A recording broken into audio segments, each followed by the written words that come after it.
Efésios capítulo 3, verso 14 até o verso 21 diz assim: Por esta causa me ponho de joelhos diante do Pai, de quem toma o nome toda a família, tanto no céu como sobre a terra, para que, segundo a riqueza de sua glória, vos conceda que sejais fortalecidos com poder, mediante o seu Espírito no homem interior. E assim habite Cristo no vosso coração pela fé, estando vós arraigados e alicerçados em amor, a fim de poderdes compreender com todos os santos qual é a largura, o comprimento, a altura e a profundidade, e conhecer o amor de Cristo, que excede todo o entendimento, para que sejais tomados de toda a plenitude de Deus. Ora, aquele que é poderoso para fazer infinitamente mais do que tudo quanto pedimos ou pensamos, conforme o seu poder que opera em nós, a ele a glória, na igreja e em Cristo Jesus, por todas as gerações, para todo sempre. Amém. Meu Pai, louvamos o Teu nome, Senhor, por mais uma manhã, glorificando e exaltando o Teu santo nome. Fala com a gente, Senhor Deus, de uma forma poderosa. Toca em nossos corações e nos ensina, Senhor Deus, a Te servir. Revela o Teu amor sobre nós. É o que nós Te pedimos. Em nome de Jesus, amém. Amém. Gente, seguinte, o apóstolo Paulo, nesse capítulo 3, na verdade, em toda a carta aos Efésios, obrigado, irmão. Em toda a carta aos Efésios, ele vai falar do poder de Deus, ele vai falar dos atributos de Deus e vai revelar, vai exaltar, vai agradecer por tudo isso. Toda a epístola aos Efésios. E aí no capítulo 3, ele vai falar um pouco sobre os gentios, judeus, aqueles que não eram e passaram a ser pelo amor de Cristo Jesus, de Deus em Cristo Jesus. Quando chega aqui no capítulo 3, versos 14 em diante, o apóstolo Paulo declara uma postura, uma posição diante daquele povo e, por que não dizer, diante de nós, de humildade e oração. O apóstolo Paulo está preso, o apóstolo Paulo continua esperando a hora da sua morte, o apóstolo Paulo está ali na beira de ser convidado para a guilhotina, e naquele momento o apóstolo Paulo com certeza tem inúmeros motivos para pedir a Deus: Senhor, me livra disso, Senhor, me tira daquilo, Senhor, me guarda assim. E de fato o apóstolo Paulo começa a orar, a interceder ao nosso Deus eterno. Só que o que eu acho interessante, e aí serve demais para a nossa meditação, é que o apóstolo Paulo, ele não pede as bênçãos físicas, ele não pede que as algemas sejam quebradas, ele não pede que as grades sejam destruídas, muito embora ele já tivesse passado por alguns momentos desse tipo, mas ele não pede isso. Ele não pede libertação do corpo, ele não pede libertação para a igreja. O que ele está pedindo aqui é algo muito maior, é algo muito mais profundo. E aí é onde eu queria me desafiar e te desafiar a pensar também da mesma forma como o apóstolo Paulo fazia junto com a igreja em Éfeso.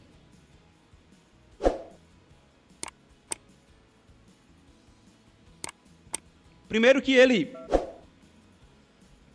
sabia que estava sendo preso por pregar o evangelho, por fazer a vontade de Deus, por exaltar o nome do Senhor Jesus.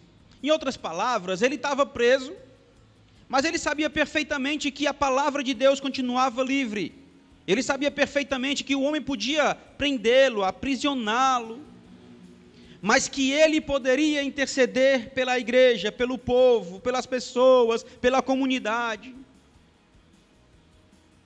Eu não sei se você hoje encontra-se aprisionado em algum sentimento, em alguma situação. Eu não sei se você visualiza toda a situação que estamos vivendo, de confinamento, se considera confinado, preso, sei lá por quê, mas eu digo para você nesta manhã que, por mais que eu e você estejamos presos, confinados, aprisionados, por qualquer motivo que seja, a nossa voz pode chegar ao trono da graça em oração e intercessão. E eu convido você, igreja, a exercitar isso que foi louvado aqui. Clama a Deus, busca a Deus. Não simplesmente pelas situações adversas, mas porque Ele é grande, digno de louvor e adoração. O inimigo pode, e em alguns momentos ele vai fazer isso mesmo, vai nos aprisionar. Vai tentar cirandar com a nossa vida. Mas em hipótese nenhuma, nada e nem ninguém vai poder barrar as nossas orações. Se liga aí na postura do apóstolo Paulo diante da igreja do Deus Todo-Poderoso e em atitude de adoração. Olha a atitude do apóstolo Paulo, versículo 14. Na verdade, 14, 15 e 16, diz assim. No 14, por esta causa me ponho de joelho diante do Pai. Preste atenção. É no mínimo curioso esta declaração do apóstolo Paulo, porque os judeus não costumavam orar de joelhos, tá? Muito embora isso, mais na frente, tornasse uma cultura ou algo mais comum entre os cristãos, mas os judeus, geralmente, eles oravam de pé. A não ser que fosse um negócio muito profundo, muito emocional, aí eles se ajoelhavam, rasgavam suas vestes e tal. Mas, no geral, eles oravam em pé. O apóstolo Paulo está orando de joelhos. Ele fala, diante de Deus eu me coloco de joelho. Diante de Deus eu me coloco com humildade, com reverência. Então, presta atenção na postura do apóstolo Paulo diante de Deus em oração e intercessão. Ele vai ao Pai com reverência.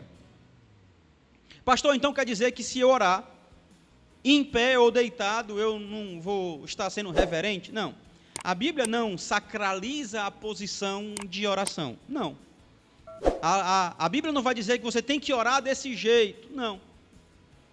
Muito pelo contrário, a Bíblia fala de homens que oraram de pé e foram atendidos pelo Deus Todo-Poderoso. Homens deitados.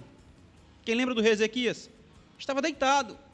Virou-se e orou. Homens oraram de joelhos, mulheres oraram de pé, enfim. A Bíblia não sacraliza. É claro que a gente não pode orar de forma desleixada, de qualquer jeito, como se estivesse falando com um papel. Temos que ter em mente, de forma reverente, que a nossa conversa e intercessão é com o nosso Senhor. É isso que o Paulo está dizendo. Olha, eu me coloco de joelho, de forma reverente, humilde, consciente de que o meu Pai Celestial está me ouvindo. Primeiro, o apóstolo Paulo chega diante de Deus com reverência. E no segundo, versículo 16, diz assim, para que, segundo as riquezas de sua glória, vos conceda que sejais fortalecidos com poder mediante o seu Espírito no homem interior. Primeiro, ele chega diante de Deus com reverência. Assim também deve ser a nossa atitude, a nossa postura.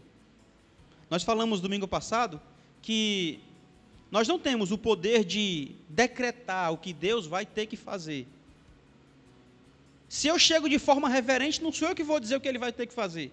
Ele sabe exatamente quando, como e conforme o seu poder. Segundo o apóstolo Paulo, ele chega diante de Deus com confiança. Olha o que é que diz o versículo 16, segundo as riquezas de sua glória. Ele está falando o seguinte, olha, esse Deus é tão extraordinário, é tão glorioso, é tão esplendoroso, e é de acordo com essas riquezas que Ele vai derramar sobre nós as suas bênçãos. Paulo tinha tanta convicção, tanta confiança, que ele dizia e declarava e orava e intercedia pelaquela igreja, dizendo que Deus derramaria sobre a igreja bênçãos gigantes de acordo com as riquezas da sua glória. O que eu acho mais extraordinário aqui, que o apóstolo Paulo estava preso, já ia ser morto, mas ele não pede para Deus mudar a situação. Já falei isso na introdução e repito aqui no versículo 16. No versículo 16 ele pede o quê? Força, poder.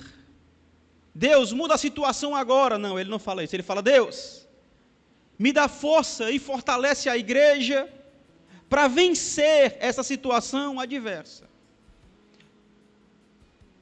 Ele não pede para que Deus tire as enfermidades ou os males no meio daquele povo naquele momento, não. Ele pede força, poder para vencer aquela situação confusa, conflituosa, dificultosa. O fortalecer aqui, a força aqui nesse versículo, no original, tem o sentido de capacitação. Paulo está dizendo o seguinte, Senhor, segundo as riquezas da tua glória, derrama sobre a igreja a capacitação para enfrentar as situações adversas. Paulo vai dizer, nos versículos 12, 13, 14, no versículo 13, olha só. Portanto, vos peço que não desfaleçais, falando para a igreja, nas minhas tribulações, nas situações difíceis que eu estou atravessando, não desfaleçam, pois nisso está a vossa glória. Repito, Paulo está rogando aos céus capacitação para a igreja resistir aos dias difíceis. É tipo assim, igreja, para de olhar para as minhas lutas e aflições e busca em Deus as saídas e soluções, porque somente nele nós conseguiremos resistir toda a situação difícil. O apóstolo Paulo dá ênfase específica à força que nós, como cristãos, recebemos diariamente, constantemente. E que força é essa, diz o versículo 16 ainda? Mediante o seu espírito no homem interior. O que é que nos capacita para vencer tudo e todas as coisas? O poder de Deus em nós, a habitação do Espírito Santo em nós. Sem a graça e o poder de Deus sobre mim, eu não vou conseguir resistir às lutas e dificuldades. O apóstolo Paulo escreve para a igreja em Filipos uma das cartas mais extraordinárias, sobre alegria, contentamento, disposição. Só que o Paulo estava preso. Ele estava dizendo o seguinte, igreja, esse confinamento, essa dificuldade, só poderá ser combatida e vencida se nós tivermos a habitação do Espírito Santo em nós. A ênfase da força e do poder que o apóstolo Paulo traz é o Espírito Santo. Sabe aquela história do vaso de honra? O que glorifica o vaso não é o que ele é o que está dentro do vaso.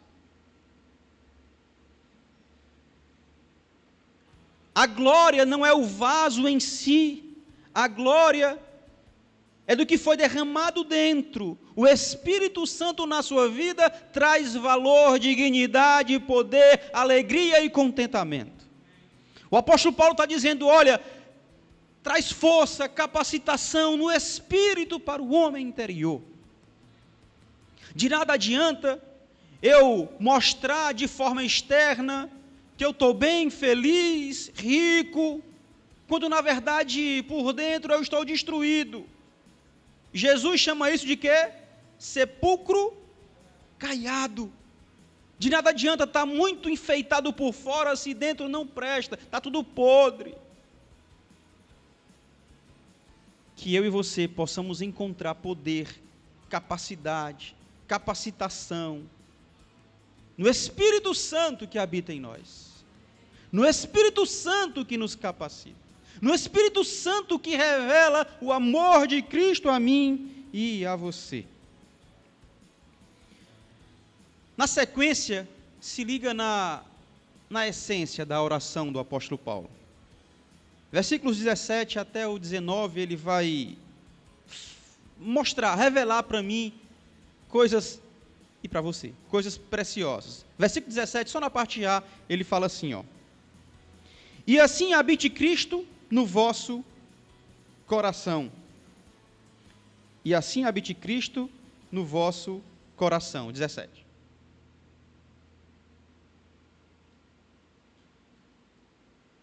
Primeiro ponto, na oração do Paulo, além dele ser reverente e confiar plenamente no Deus vivo, em se tratando da essência, ele está dizendo o seguinte: nós necessitamos, nós dependemos de Deus. Nós necessitamos da habitação de Cristo. Nós precisamos completamente de Deus em nós. De Deus em nós. Esse habita aqui, só abrir um parêntese, né? Esse habita aqui, no original, ou habitará em algumas versões, ou habite em outras. No original, esse habita traz o sentido de ser dono da casa. De habitar não como inquilino por um período, mas como ser proprietário, como aquele que mora na casa e tem poder para mudar o móvel de lugar, fazer toda e qualquer limpeza, jogar fora o que não presta. Paulo está dizendo o seguinte: ei, a nossa vida tem que ser dependente totalmente do nosso Deus, a ponto dele tirar o que ele bem entender do nosso coração. Se não presta, ele vai jogar fora. Se impede de adorá-lo, ele vai tirar e vai jogar no lixo. Ele vai fazer a limpeza. Então, Paulo está dizendo o seguinte: que ele habite em mim e em você. Mas essa habitação não é eu dando ordem para que ele durma na sala, no quarto ou na cozinha. Negativo. Ele é dono da casa e faz conforme ele quer. Deixa ele fazer a limpeza. Ele faz porque ele é dono. Esse habita também tem um sentido de se sentir bem, ou se sentir bem em casa. O apóstolo Paulo está dizendo, olha, versículo 17, e assim habite Cristo no vosso coração. Ele está dizendo o seguinte, olha, que Cristo seja o dono do seu coração, da sua vida, para fazer a limpeza que ele quiser. E tem mais, que ele se sinta bem morando aí. Aí a pergunta que dói o meu coração é, será que Cristo está bem morando em mim? Será que o Espírito Santo está satisfeito, fazendo de mim a sua habitação? Vale a reflexão. Como tem sido a habitação do Espírito Santo em você? Será que ele tem estado feliz, satisfeito? Ou todos os dias ele tem que arrumar um saco de lixo, porque a gente continua se contaminando com aquilo que desagrada a ele? Será que não dói aquilo que a gente faz, ele repreende, ele limpa, e a gente continua exercendo do mesmo jeito, como se nada tivesse acontecido?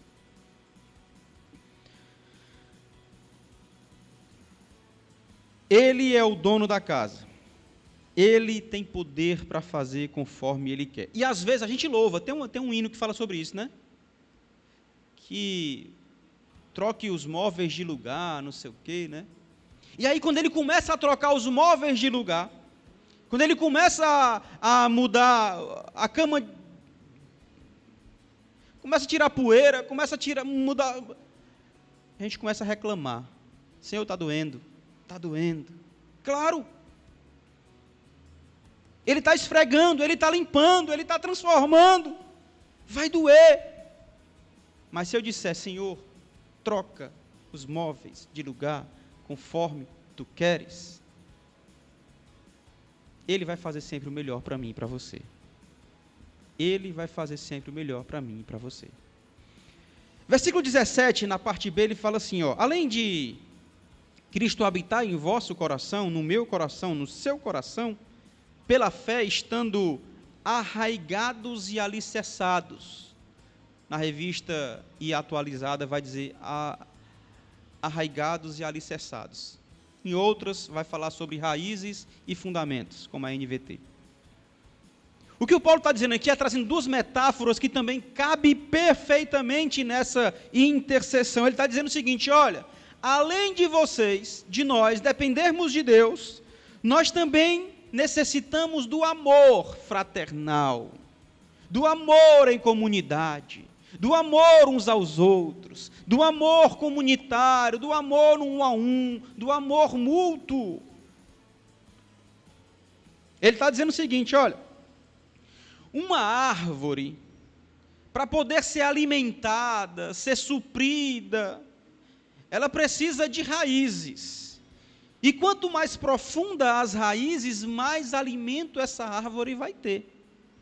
Quanto maior as suas raízes, mais bonita a árvore será, o fruto será mais saboroso.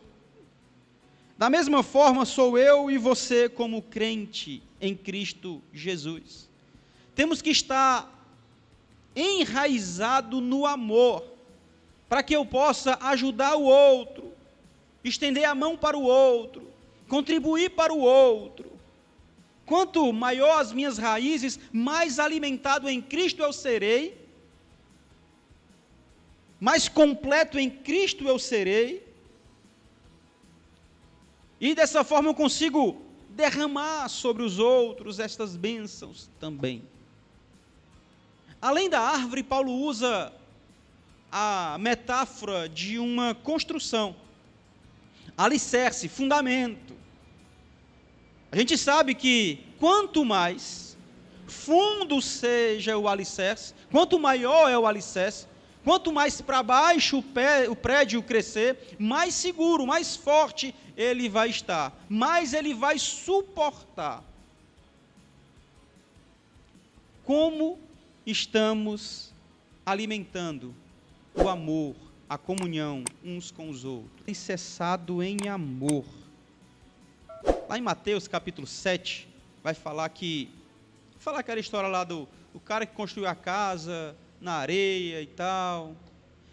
Também serve para cá, ó, porque quanto maior a tempestade da vida, quanto maior os vendavais que vêm bater na nossa porta, na nossa casa, é nessa hora que nós vamos perceber como estamos alicerçados. E aí é onde vai entrar mais uma vez o amor. Será que o irmão ou a irmã que passa por alguma luta, algum vendaval, alguma tempestade, esse irmão e irmã recebe a minha visita, a minha ligação, o meu apoio, uma palavra? Será que eu tenho sido o canal de Deus para que esses irmãos percebam que pode contar com o reino, com o povo de Deus? Será que eu tenho feito isso? Será que no meu dia a dia eu consigo exercitar essa verdade, gente? Será que eu, como pastor, que não faz muita diferença não, né? Mas será que eu, como servo, tenho exercitado isso? Tenho visitado, tenho conversado, tenho ligado, tenho perguntado? Pessoas que estão enfermas, de luto, liso, têm recebido o meu apoio? Será? Paulo está dizendo, o amor é a principal virtude cristã. E ele fala isso não é só aqui não, tá? Ele fala em várias outras cartas. Lá em 1 Coríntios todo mundo conhece, né? Falando do amor, enfim. Paulo fala isso constantemente. Constantemente. constantemente. E aí, no versículo 18 e 19, Paulo vai declarar também, além da nossa dependência em Deus, além da nossa situação no amor fraternal, ele vai declarar que nós precisamos conhecer o amor de Cristo. Como assim, pastor? É tão complexo, como é que eu vou conseguir entender? Versículos 18 e 19 diz assim: a fim de podermos compreender com todos os santos qual é a largura, o comprimento e a altura e a profundidade, compreender. E conhecer o amor de Cristo que excede todo o entendimento, para que sejais tomadas de toda a plenitude de Deus. Tomado de toda a plenitude de Deus. O amor de Cristo deve ser obtido, percebido, visualizado, através do conhecimento desse Cristo. Eu só vou perceber se fulano me ama ou se percebe o meu amor se eu conhecê-lo. De nada adianta o cara estar a 2.000 quilômetros longe de mim e dizer, cara, eu te amo, cara, eu te considero, cara, não adianta. Eu só vou perceber o amor de Cristo em mim se eu estiver próximo do meu Senhor. Se eu conhecê-lo de verdade, é o que o apóstolo Paulo está falando aqui, ó. O isolamento, a falta de relacionamento, a falta de comunhão.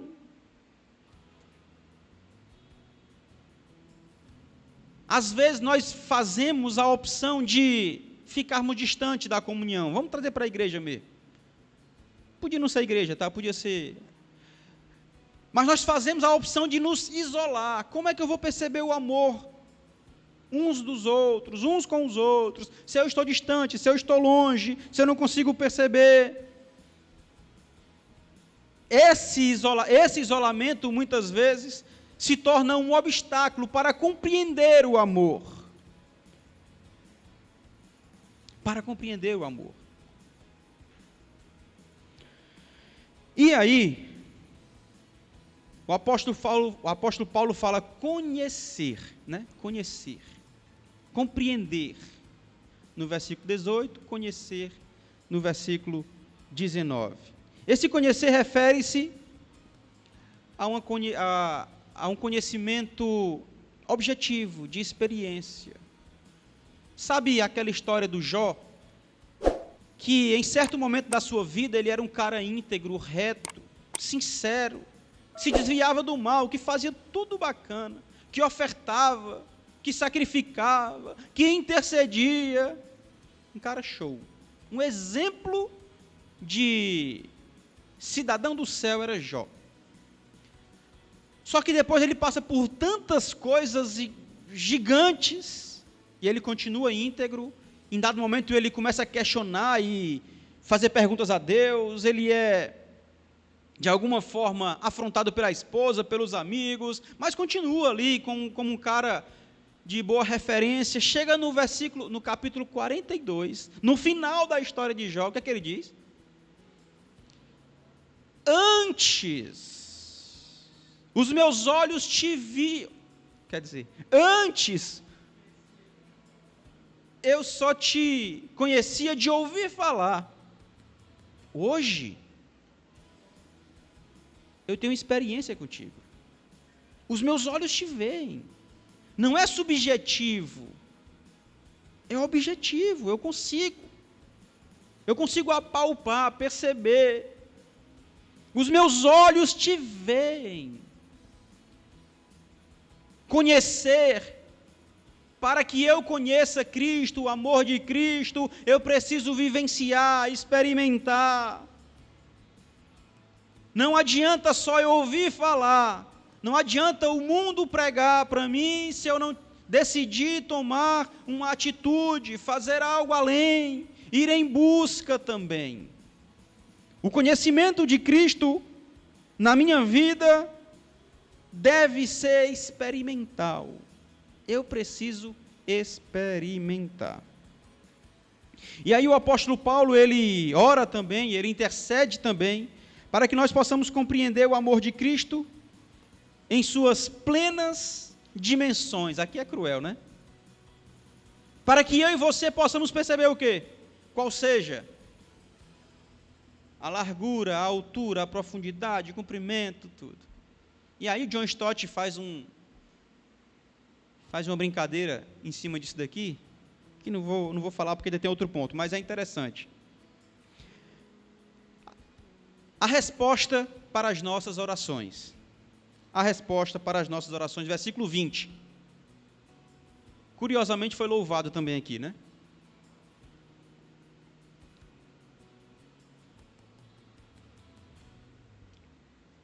Ora, aquele que é poderoso para fazer infinitamente mais do que tudo quanto pedimos ou pensamos, conforme o seu poder que opera em nós. Primeira coisa que o Paulo está dizendo é o seguinte: Deus pode responder às nossas orações. Deus pode. Deus tem poder para responder às nossas orações. Aliás, Deus é o único que tem poder para responder até aquilo que nós pensamos, imaginamos. Na verdade, John Stott vai dizer que Ele é poderoso para responder até aquilo que nós nem pensamos. Porque Ele esquadrinha o nosso coração. Às vezes a gente pede uma coisa, pensa em uma coisa, mas o que nós queremos é outra. Senhor, tem gente que pede a morte. Me mata, Senhor. O Senhor responde a esta oração, não matando, mas curando de uma dor, curando de uma situação, tirando ou alimentando o seu emocional. Porque Deus, Ele é poderoso para fazer infinitamente mais do que tudo quanto pedimos ou pensamos, até aquilo que nós nem pensamos. Nós queremos uma coisa, ou achamos que queremos, quando na verdade queremos outra, e é esta outra que nós recebemos do nosso Senhor. Porque o próprio apóstolo Paulo vai dizer que nós não sabemos pedir, não sabemos orar. Deus tem poder para ressuscitar. Ora, se o camarada tem poder para ressuscitar, quanto mais para responder a nossa oração. Quanto mais para responder a nossa oração. O que eu acho massa aqui é a maneira como o apóstolo Paulo desenvolve essa carta, e ele revela para mim e para a igreja lá, para você, que não é algo abstrato, embora possa parecer. Parece que ele está falando ali com algo totalmente invisível para ele e para a igreja. Ele está dizendo, olha, a onipotência de Deus, ela é revelada a mim e a você,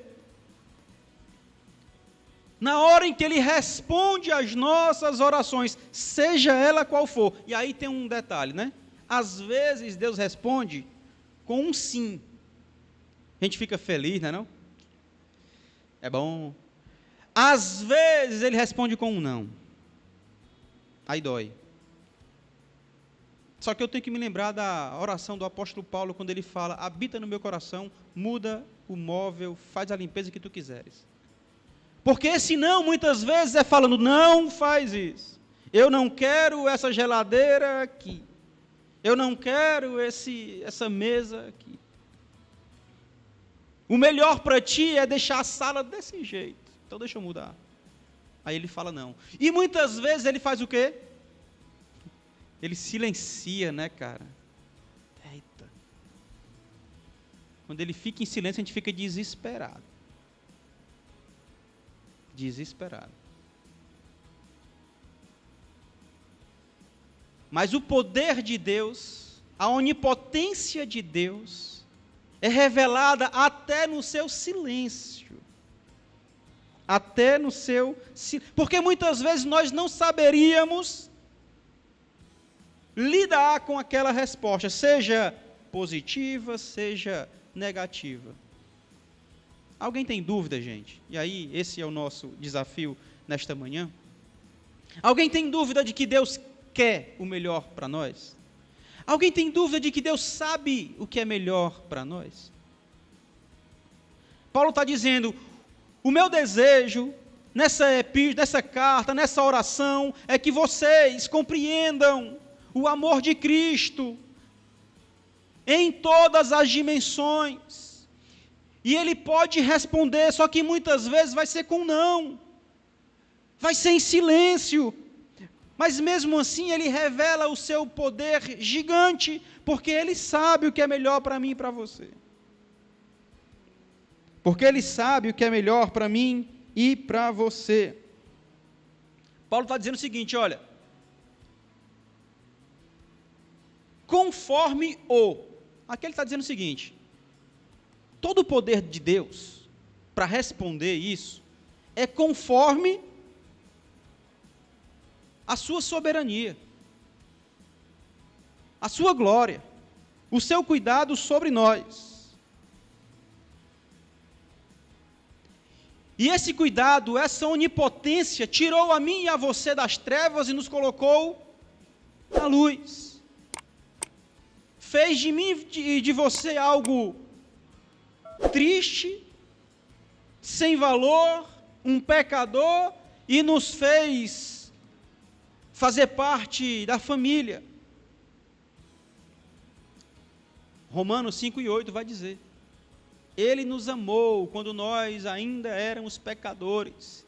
Ele não esperou a gente agir, ele já fez. Ele já fez. E para finalizar, o versículo 21 diz assim: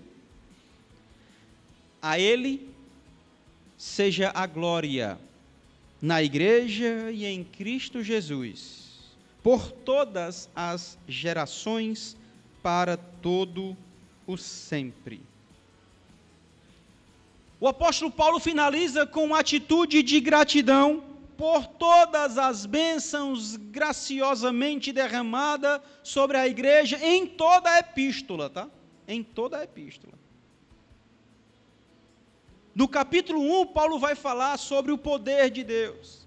No capítulo 2, Paulo vai falar sobre a graça de Deus. No capítulo 3, Paulo vai falar sobre a onipotência de Deus. Todos os seus atributos estão revelados aqui e são derramados em favor do seu povo.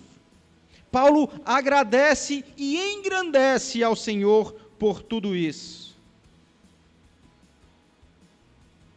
Que o louvor, que a exaltação sejam rendidos a Deus em virtude dos seus atributos. E para finalizar, Paulo arde em seu coração, anela em seu coração, que o louvor perdure para todas as gerações. Ele fala isso, né?